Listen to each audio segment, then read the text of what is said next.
dealing with a tenant that hasn't paid their rent or has got into a bit of financial hardship can be the most challenging part of managing a property, because you want to be compassionate. You've gone round with the contractor to sort the repair out and been amazed at perhaps the condition of the property compared to when that tenant moved in. Welcome to the All Things Property podcast with me, Simon Bacon of Preferential Properties. Every week, Ian Sadler and I will delve into all things property. We'll guide you through with friendly, no-nonsense advice. So this week, we are going to talk about DIY landlords. Now, what does that mean to you? A DIY landlord is somebody who would use the services or their own devices, services of an agent or their own devices to find a tenant for their property. Normally look for the agent to set up all the administration, the utilities, the tenancy agreements, and then hand the management, take the first month's rent and the security deposit, and then hand the management over to the landlord. How old are you? 70. Wow. Do you remember the days then when a DIY landlord would have been put an advert in the paper, in the classifieds? No, I don't have. Fine, I do, and I'm younger than you. So there used to be a time where a DIY landlord would put a classified advert in, they'd get inquiries from the paper, and then they would vet a tenant, put a tenant in, and do with everything. How things have changed since then. Yeah, it's almost irrelevant now. Yeah. No, I know. But you still get a lot of them who like to manage, and, I think there are different types, aren't there? There are those that are, approaching it from I've been, encouraged to buy a property is a good investment, I'll get a property, can't be that difficult to manage it myself. I might use an agent to find me a tenant, because actually I think there's quite a bit of legislation around that I might need to be aware of, but once that's all sorted, I can deal with everything else. What kind of things do you think DIY land? Let me ask you that question. What do you feel are the main problems that DIY landlords encounter? Oh, crikey. Where do I start? Yeah, where do I start? Well, I would have said, one of the major ones is dealing with repairs and contractors. I mean, again, contractors have changed massively over the years, and how difficult must it be for a DIY landlord if they get a phone call at 5 o'clock on a Friday evening saying, my boiler's gone down, to be able to go, yeah, don't worry about that. I'll phone my plumber up and I will get someone out to you this evening. Pretty impossible. Yeah, absolutely. Now, some landlords will have British Gas cover or, Home Serve or one of these insurance policies, but even that in itself can be a nightmare in terms of a time frame from it being reported to actually someone going out and dealing with it. So, that I think must be a real headache for those landlords who self-manage. I also think the issue of late payments in rent, that must be another big challenge. We've had loads of instances where a landlord has come to us and said, oh, my tenant hasn't paid. And unfortunately, they often say, hasn't paid for a couple of months. At which point you're thinking, really? Have you not dealt with it before then? And I think, there is a real anxiety amongst those landlords to say, well, yeah, but they said they were going to pay it at, perhaps be a few weeks later. I didn't want to antagonize them. I didn't want to upset them. I'm a nice person. I understand that people's circumstances change or they have an issue. So I gave them a bit more time. So I think that is a real hard one. And I know of several landlords who manage their own properties who, like I said, have come to us saying, what do I do? My tenant hasn't paid for a couple of months. So how would you categorize landlords who manage their own properties, how they come into doing that? Oh, it's a difficult one. I mean, I think some people inherit property, parents, houses. where they're, what I suppose the term we use are reluctant landlords, people that had no intention of being a landlord, but suddenly have got the opportunity to do that. And that can be a real challenge and quite intimidating. I do think for many people, it can be intimidating to come into property and to manage your own property. But I also think there are other landlords who have wanted to build a portfolio of 2 or 3 properties as a retirement investment, who have gone into it. And I guess, I don't come across as rude when I say this, but with a certain naivety that, well, once the tenant's in there, I can walk away and I really don't need to worry about it. They're in there, they've got a tenancy agreement.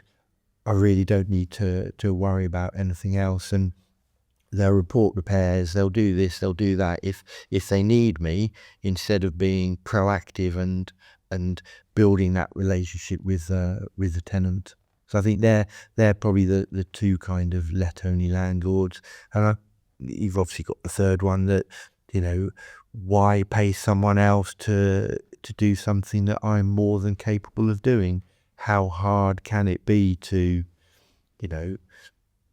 self-manage a property? And I think in the old days, it probably was a lot easier, but with, licensing, compliance, right to rent checks, referencing, ongoing compliance, making sure that, you don't miss your annual gas safety certificate or your 5-year electrical compliance or your, 10-year energy performance certificate. And actually my EPC's only a level E. Oh, it's fine, I've got an EPC. It's they're the challenges. I think we live in a very, very busy, intense world where people have so much to do and so little time to do it in it. But what that's bred is expectations. People's expectations of a service are far, far higher than they've ever been before. Whether it's a tenant who's expecting a repair to be done straight away, unrealistically, or that it's a landlord just taking it as read that the tenant will look after their property the way they would. These are preconceptions and standards that often can't be met. So education, again, is sometimes it takes a bad experience to educate a landlord, and then they will either come back to you or sell the property, depending. Yeah, and I think, looking at it dispassionately, that must be really tough for landlords that have always self-managed the properties or feel that they don't want to lose rental income by paying a letting agent management fee. The way that the world has changed over the last 10 or 15 years, and you hit the nail on the head, I think, it's expectations. Tenants' expectations, rightly so, have changed massively. And I think, a lot of what we're seeing now in terms of the Renters Reform Bill and legislation around decent home standards and improvements to EPCs and decent homes is very much to try and, I guess, professionalize the lettings market. And whilst, that's a real positive in many aspects, because every tenant should be able to live in a decent quality of property.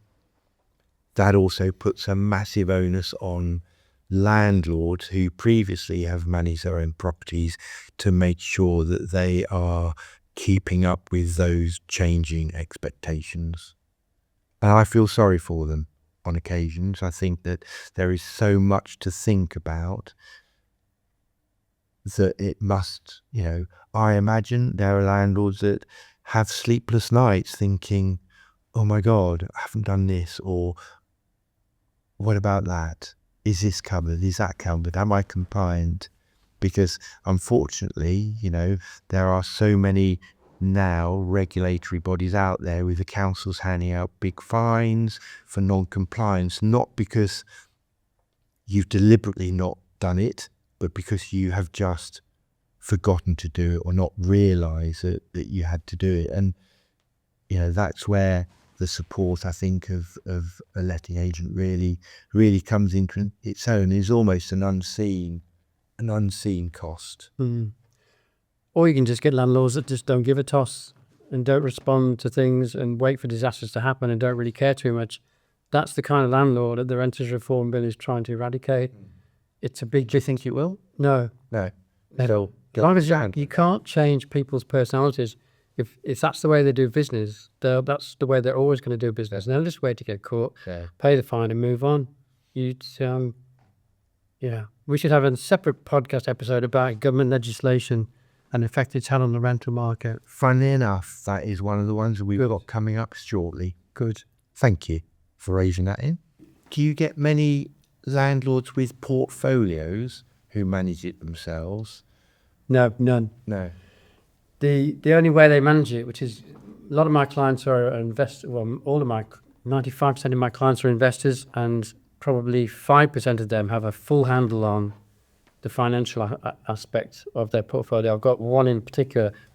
He's a professional footballer and he's looking to achieve a specific level of income when he reaches retirement at 35. And his investment is based on acquiring properties and generating a level of income, assuming he's going to pay off the mortgages at the point he retires, so they're all unencumbered and it's unearned income. Then his target will be to build a portfolio of properties that will earn him £10,000 a month. And when he reaches that, but that's not the norm. That's one client I've got to. Yeah, but do you think there are many landlords who look after their own properties still, or not? 100%. No, probably not. I think landlords have become more professional in the past 20 years. I think people resented agents paying them 10. In the old days, it used to be 14% management fee, and then it got more this is a sign it got more competitive, and agents were doing with 10%, 8%, which is no use to anybody. But I think landlords had to go through the process of managing their own properties and making mistakes, and then realising it might be better and more cost effective for them to appoint an agent to do that. But I think also, there have been so many legislative changes that,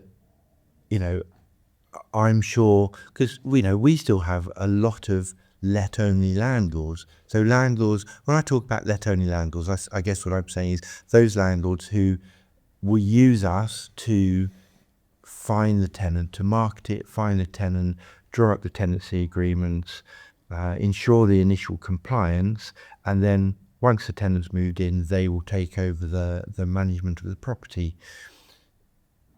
And I think for me, they're the ones I'd like to try and hopefully offer some advice to, or guidance to, or support to, because I think with obviously the Renters Reform Bill that's coming in, legislation that's come in recently and is still got to come in, I think it becomes more and more difficult for them to ensure compliance and manage the properties effectively. Okay. The answer to that would be, don't let them be tenant only, tenant find only landlords, manage their own properties. But rather than wait for them to make mistakes and come back to you and say, I have a problem with this, can you tell me about that? If you're not going to manage the property, tell them at the start. If you ever have a problem you feel you can't deal with, it's exactly what I do, and that's the real. Yeah, absolutely. And I think, again, I know we've touched on in different episodes where, trust, experience, guidance, that's something that, again, I always say to any landlord, whether they're managing it themselves or not, if you ever have a problem, give me a call. And what I won't do is say, oh, you didn't use us to manage the property, so, you're on your own. And I think there are, some larger organisations that probably would, the person that picks the phone up would go, oh, you're not one of our landlords, so no, not able to help you. That's a bit short-sighted. Anybody who thinks like that is a person who was proactive and encouraged that landlord to come back to them would be somebody who wouldn't stay long in a corporate environment. They'd probably be branching out on their own. If they cared that much at that level, then there's scope to move on to the self. Have you? I guess you don't really deal with let-only landlords, unlike me. I mean, I've had, a number of occasions where, we've let the property, and a year, 2, 3, even 4 years later, the landlord's come back to us and said, "I've got a problem. Can you help me?" And it's like, well, yeah, what's the problem? And of course, we'll do everything we can to help them. Because it's just trying to build that relationship up with them. Yes, you're going to have lost leaders, aren't you? Mm. But ultimately, you'll hope they come back to you. But you have to keep with the same approach and offering that level of service and help to everybody, hoping that even if you get 1 out of 10 back, then it's worth it. Yeah.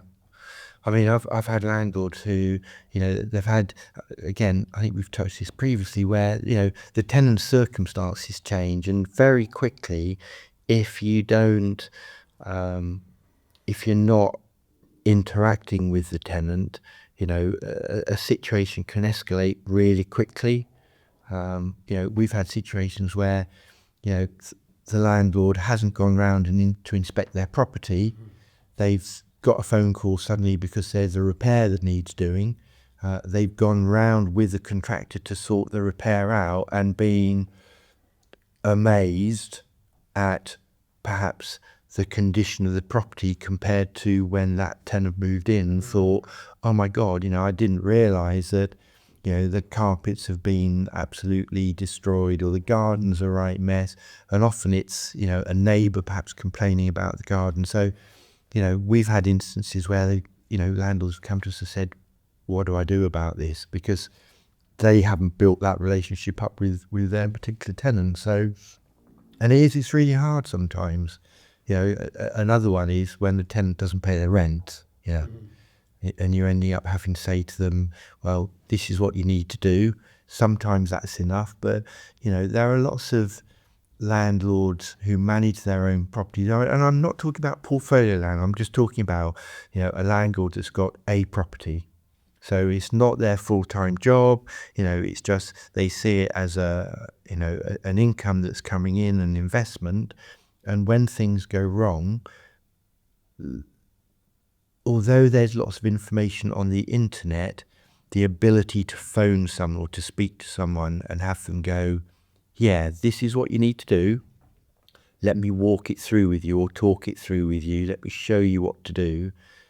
And then, again, that's what we do, is we just say to them, oh, you need to fill this form out. This is how you fill it out. Let me send you an example of one. It's often, you can't solve every problem, but it can often be a case of just damage limitation. But if they know what the worst case scenario is, and they can't work that out themselves, but you tell them this is the worst situation that can happen, then there's an element of accepting the situation then, because they know what the future will hold, as opposed to it being unknown. It's the value of having a managing agent, isn't it? Yeah, absolutely. But having a managing agent comes with a cost. As you said, 10, 12, 14% management cost. 14%, I wish. I know, so do I. But you did mention that to start with. I know. That was in the good old days, I suppose you'd say. Very good old days. Yeah. But it's worth it, isn't it? I mean, what do you think? What do you think? Well, it's the time money equation, isn't it? But often you can't judge that equation until you've experienced a 12-month tenancy and the problems that you might get with that. Then you can justify how much time it's cost you, how much money it's cost you, and then work out how much you'd have paid as a managing agent to do it for you. And that can be their light bulb moment. And what do you think, the upcoming change in legislation and the previous legislation, what impact do you think that's had on landlords that manage their own properties? I don't think at this stage it's made them, it's not had an impact on them yet, but they know something's coming around the corner. But they're not quite sure yet. Until the government get its act together and get this bill passed, they're not going to know the full implications of it. No, but in Birmingham there's been licensing. Yeah. And again, I think that's been a challenging one. I know that Birmingham City Council are doing quite a lot of work to try and root out those landlords that perhaps haven't registered. And even for us as managing agents, it was confusing to understand exactly which postcode areas were covered by licensing. And we had a number of let-only landlords who approached us after the licensing rules had come into effect to say, oh, I think I may need to be licensed. Do you know about it? There are loads of potential minefields out for them. Lack of knowledge is very important. What do you think we as letting agents could do for those landlords? And I'm not talking about just saying to them, "Oh, come and give us your property to manage." Do you think there's I think we should do a series of podcasts to make them aware how good we are at what we do. excellent idea? That could work, I think. Yes, I think you could be right. Just a thought. Okay, well, I like that thought. How do you deal with the cost bit though? If a landlord was looking to, come into management, what kind of things would you be saying to them? Why would you do it? Well, management is all encompassing, isn't it? It covers every aspect of it. Knowledge of legislation, management of the property, inspections, rent collection, being aware of tenant problems, finger on the pulse. Mm. I mean, one of the things I often find is when I talk to self-managing landlords, the question I ask is, when did you last go to the property? Mm-hmm. And there's loads They know. who say, oh yeah, actually I haven't been. I ought to pop round. But I don't want too scared. Yes, I know. Which I get, and even as, when we go out to do the inspections, you get well, what are you doing here? Why are you interrupting me? Why are you interfering with what I'm doing? And again, it's really making sure that people understand what the value is of the inspections. It's not about it's not about checking up on them. It's to help tenants as well. Inspections have a valid place, to help tenants, to make sure that if they haven't reported a repair, that we can see if something's gone wrong, or if there are works that perhaps need doing to the windows, the external redecoration. They're all the things that help to, in my opinion, inform a landlord what might need doing, or the best way. It's not about saying, oh, you need to do this to a landlord. It's about trying to say, what needs doing? How can we help you to protect your asset? So, wooden windows. I know we're in the age now of where lots of properties now have, UPVC windows, but we still have a lot where external redecoration is needed. Timber windows, timber fascias, gutters, that sort of thing, where an inspection, you can say, well, actually look, this is going to need doing at some point, because the more you let the property fall into not disrepair but not take care of it, the more your asset value is diminishing. And then you end up with, when a tenant vacates, suddenly having to go, well, gosh, in order to get a good rent for it and to get a tenant to move in, I need to do this, I need to do that, I need to redecorate the windows, I need to put new carpets down, I need to perhaps change the kitchen. And all of a sudden it's a big expense. And I think it's trying to, what I see my job for managed landlords is using the inspections as an opportunity to guide and advise them as to what may need doing in the future. So for budgeting perspectives, and what it's really interesting because, and this is something I blame you for. Again. Yes. So inspections used to be just a written form. A few years back, we started putting photos into our inspection reports.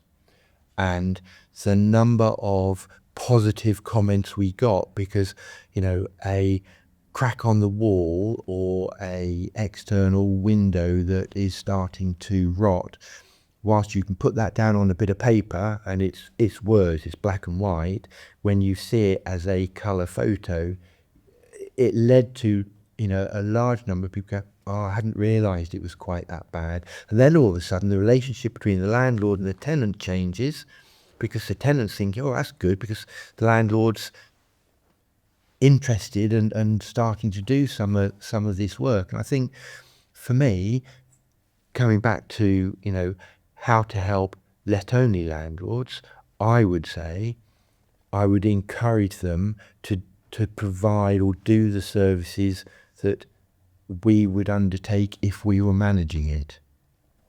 Regular inspections, making sure that stuff is being dealt with, checking repairs are being done properly, that sort of thing. I think that's a real, benefit to anybody who self-manages their property, is don't just walk away from it, be involved in it. And I know that, for a lot of them, they don't have the time or the energy to be really effectively managing their properties. The tenant's in there, the tenant will report stuff if it goes wrong, and if I don't get my rent, then I'll phone I'll phone the tenant up. I think if you go into an property inspection, and I'm not saying you do, and adopt a dictatorial manner, the walls automatically go up. But if you try and communicate with them on a sensible basis and inject a level of ease into the conversation, rather than saying this needs doing, that needs doing, you've not cleaned the oven, the grass is 2 foot high, cut it, end of, then you will ultimately end up with more problems, because I will just make them think, screw them, I'm not doing that. Yeah. I mean, we've had instances where, I guess the most common issue for self-managed landlords is, when the tenant stops paying their rent. And I think that becomes, that can be quite a frightening experience where, you've been reliant on the rent coming in on time, everything has been fine, and then suddenly a few days go by and the rent hasn't come in, and they think, oh no, the tenant will sort it. So they phone the tenant, and then, and I'm not, I wouldn't want to ban all let-only landlords in this way, but dealing with a tenant that hasn't paid their rent or has got into a bit of financial hardship can be the most challenging part of managing a property, because you want to be compassionate, you want to try and help out, you want to try and give them some time, but very quickly a month's rent at, say, £1,000, if it doesn't get paid for 2 or 3 months, and you've had promises that, yes, I'll pay it, I'll do this, I'll do that, all of a sudden you're then looking at a lot of money that you start to be out of pocket, and then things can escalate really, really quickly. Obviously, you don't have experience this from your quietness on this subject, but Can't get a word in anyway. oh, thanks. But it is then holding the landlord's hand through that process to try and, and my advice has always been, act swiftly but compassionately to try and get to a point where, everybody understands what the implications are of something not happening. So here's my honest advice to a DIY landlord. If you've got the time, knowledge, experience, and you're confident you're doing everything right, then being a DIY landlord is right for you. But if you're unsure or even slightly overwhelmed, don't wait for disaster to strike. Give us a call and we can try and help you, or at least give you some guidance in the right direction. And if you would like to talk to us about your property needs, or want a valuation, or want to talk about renting your property out, please give us a call. Thank you for listening. Thanks for tuning in to this week's episode of the All Things Property Podcast. If you found this episode useful, don't forget to subscribe, like, and share. These things really help us reach the people who need to hear this advice. See you next week.